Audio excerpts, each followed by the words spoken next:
Well, this is exciting. I was not expecting the new Foothill Transit Route 295 to begin service today, but it's here.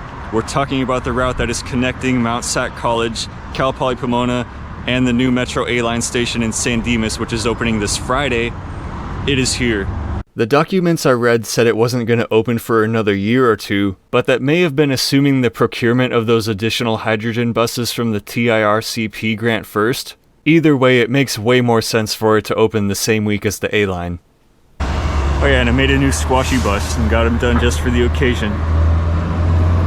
It's a busy school day. They're building some new stuff here. Lots of ridership going on, lots of buses. And here it is. It's running every 20 minutes.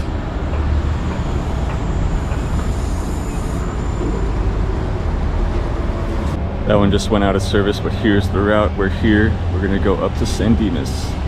The boarding diagram still hasn't been updated, but basically prior to this, all the westbound buses were on the west side of the platform, all the eastbounds were on the east side. But since there's only 10 platforms and 5 routes, they had to open up a new one because this route terminates here now. Both directions of the 289 got merged over here, and now the 295 is here. And I think this is also outdated because that got torn down to build whatever the heck is going up there. This is the follow-up to the video where I took this route on 3 different buses and it took an hour and a half. So refer to that video for why this route is important. This route is going to take half an hour.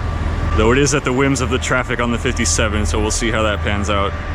They had me thinking the sign was actually going to look like that, but no, it just says 295. And then here you see both directions of the 289. I think that's us.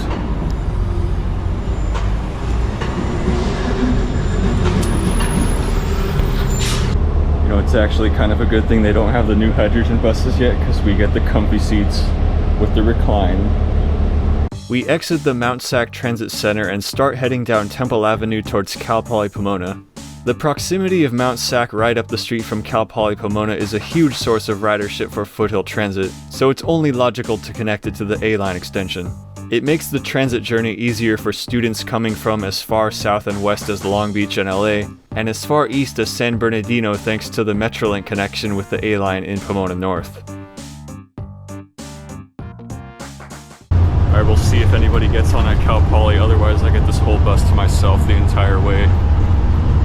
Because this bus started ahead of the A-Line opening, it's not immediately as useful as it can be, but even without the A-Line, I think it's important because there's no buses going directly up the San Jose Hills like that. And there's Cal Poly just down the hill from Mount San Antonio College. There's also this International Polytechnic High School here, which I don't know a whole lot about. I graduated from Cal Poly Pomona in 2017. I went there because 1, they accepted me, and 2, they offer a major in manufacturing engineering, which is very rare in this state, but it made the most sense for the career path I was on. Cisco! So last week down here on Valley Boulevard there was a freak train derailment. A bunch of bare table cars Union Pacific had left parked for like a year on the abandoned stub of the old Alhambra alignment. Just rolled off the end of the track blocking Valley, and to me I thought it was hilarious because of all the things that could be blocking Valley Boulevard that day. It was a bunch of train cars, and you could see they just pulled them off to the side, put caution tape around them. Thanks to my friend Hector for getting the photos of it after it happened. It did take a good chunk out of the bike trail pavement, and I wasn't too thrilled about that. Yeah, it was quite a mess. Now we just kick back and enjoy the freeway part. Why the heck am I still wearing this?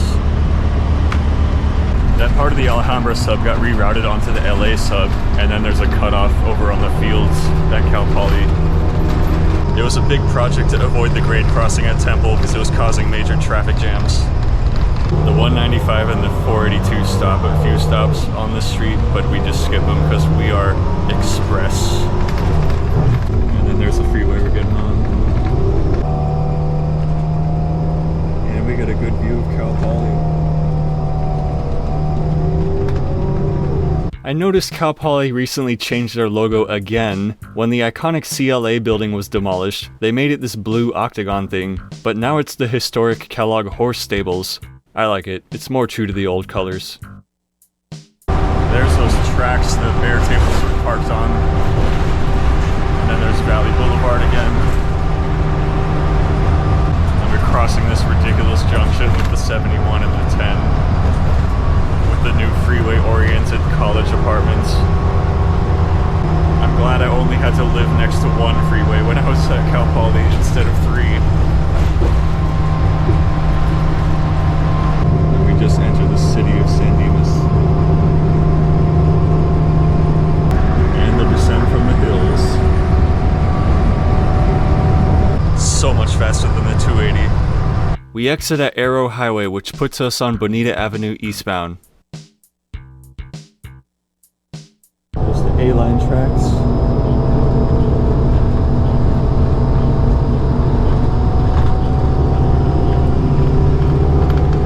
There's the 492. The other bus on this street.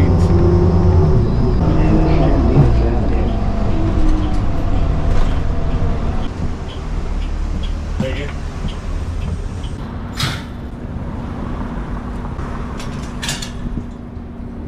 So that's what that construction was going on here last time I was here. It was to add the new bus shelter.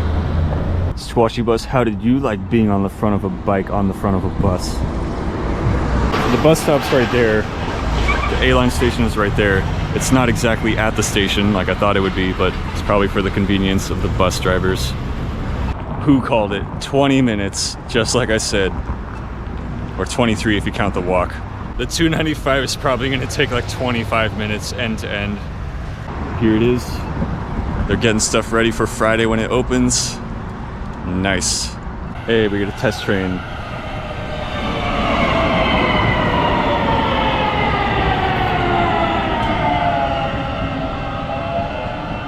Four more days and then we can ride it.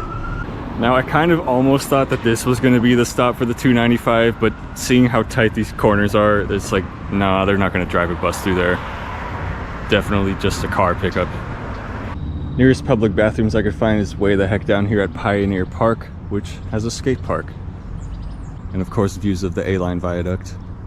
Did you know that Metro's website has a restroom access map? I went to go see Absolute Dollar this time. It was a bit disappointing. Imagine the old 99-cents only store that was here, but with 1/3 of the merchandise spread out over the same amount of floor space. But still, there were some good deals there. And of course I went to Vitamin City. And we are back, about ready to get the southbound version. And interesting thing to note on this map here, the bus doesn't take the most direct way back to the freeway. It actually goes way down to San Dimas Canyon for some reason. Maybe the city didn't want buses on this street, or maybe it's just a bad turn, but we'll find out. More beautiful trains rolling through San Dimas. Oh look, that's my bus. Oh, such a good foamer shot.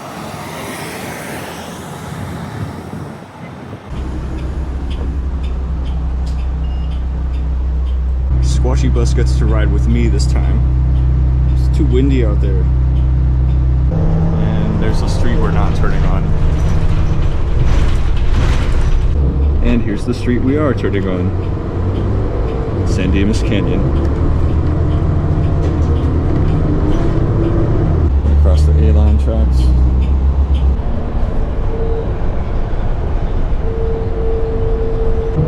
Now as to why we don't just turn on that street, I don't know. It's pretty narrow. And we're turning on Cataract towards the freeway. Hey, we get to cross the Metrolink. So that means only the southbound is held up by train crossings. Interesting. Because we have to stop at all of them.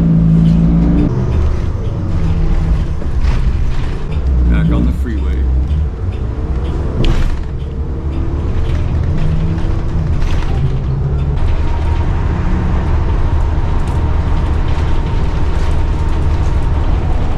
And we have come back to the start.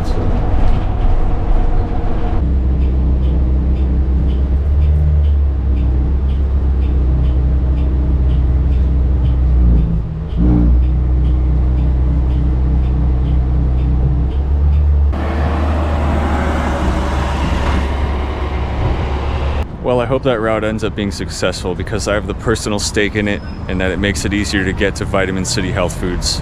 The return trip took just about 25 minutes. It's scheduled to be like 32, given traffic. It was pretty clear today right now.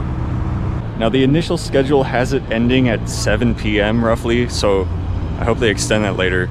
I think the Silver Streak, when it first deviated to Cal Poly, was like that, but later they realized, hey, people have classes at night, so why is it stopping so early? Anyways, this is really exciting. It feels like in a video game when you unlock a shortcut or a new level. We have the 295 now.